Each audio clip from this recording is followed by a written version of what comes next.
Hello everyone, my name is Isabella Bodenstein, and today I'm going to be talking about the University of Cincinnati's internships, co-ops, and shadowing. I'm going to be talking about main campus, Blue Ash, and Claremont. So when you're deciding between one of these three positions, it's important to realize the difference between them. Shadowing, you're getting an idea of the field, you're not 100% committed, but you still want to get an idea of it. Most common in the medical field, internships is a short-term job to show you day-to-day work. You're a little committed, but you're still a little concerned. Co-ops is a full-time job and you're 100% committed. You really want to do this, and so you're completely ready to commit your time and efforts. When you're deciding which type you want to do, it's also important to take your major into account. For example, business, you want to do internships. There's a lot of room for advancement in the career. Engineering, UC has one of the top 4 co-op programs in the country. Medical fields, you want to do shadowing because there's a lot of different medical fields you can go into, so shadowing gives you a taste of all of them. Now I'm going to go over specific examples for each type of opportunity. First off is internships. As I mentioned before, internships are usually part-time jobs that just get you inserted into the field rather than a full-time commitment like co-ops. They're usually best for business majors, but any sort of major can go into this. Starting out with the arts, this can be a little bit of a difficult program to get an internship in because it can be very exclusive. But the University of Cincinnati would be happy to help you get an internship outside of the school. For example, you can become an animation intern at Epithio Studios or a structural designer at Jacobs. Both of these companies are centered in Cincinnati. Next up, we have the sciences. The sciences can be anything from biology to engineering. Within the University of Cincinnati, we have a pharmacy internship at the UC Medical Center. Outside of the school, but still within Cincinnati, we have a behavioral health intern at the Children's Home or a research and developmental engineer at P&G. Finally, we have business. Business will largely depend on what type you want to go into, whether it's hotel management or some other sort of company. But for a couple of examples, we have a value stream analyst at P&G or an intern CSI at Hershey Company. Again, both of these are centered within Cincinnati. Next up is shadowing. Shadowing is for people who aren't really sure what they want to do yet, but they want to explore within their major and get an idea of what the career fields are like. These are usually volunteer-like positions that aren't paid or are paid very little, that are usually only a couple hours a week.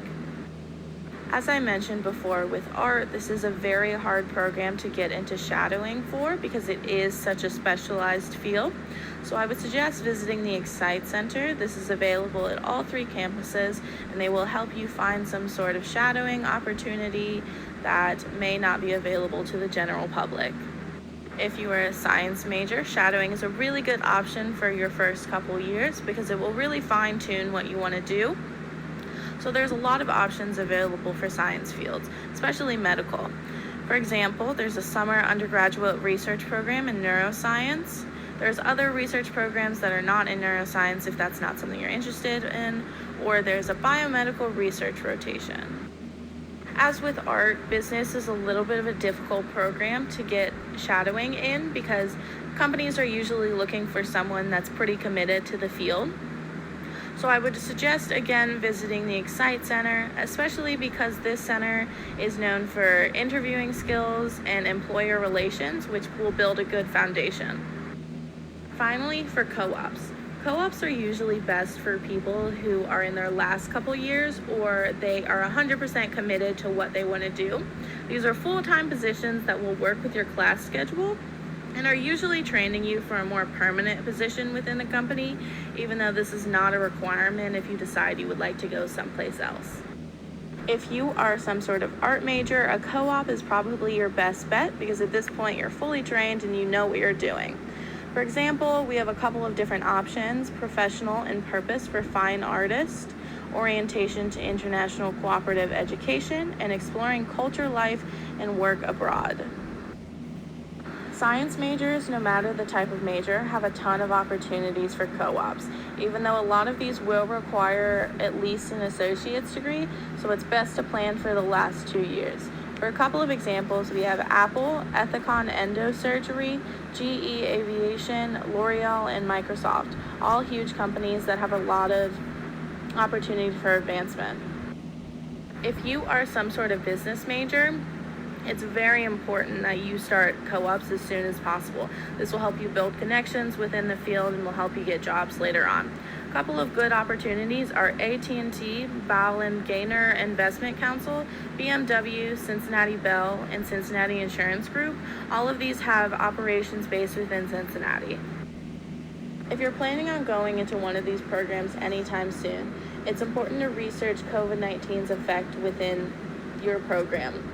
Every company is doing something different, so it's important to realize whether you will be doing an online internship or you will be doing a co-op that's in person that simply requires PPE. For co-ops, you may be required to complete this virtually, depending on the type of company you want to go into. But if this is the case, the University of Cincinnati has a remote work lab that is open to all students, no matter the type of co-op you want to go into. So that's a good option if you are concerned about working at home. Now, focusing on medical internships, most of these will be in person, but they will all require PPE, which can be a lot more intensive in hospitals than it is outside.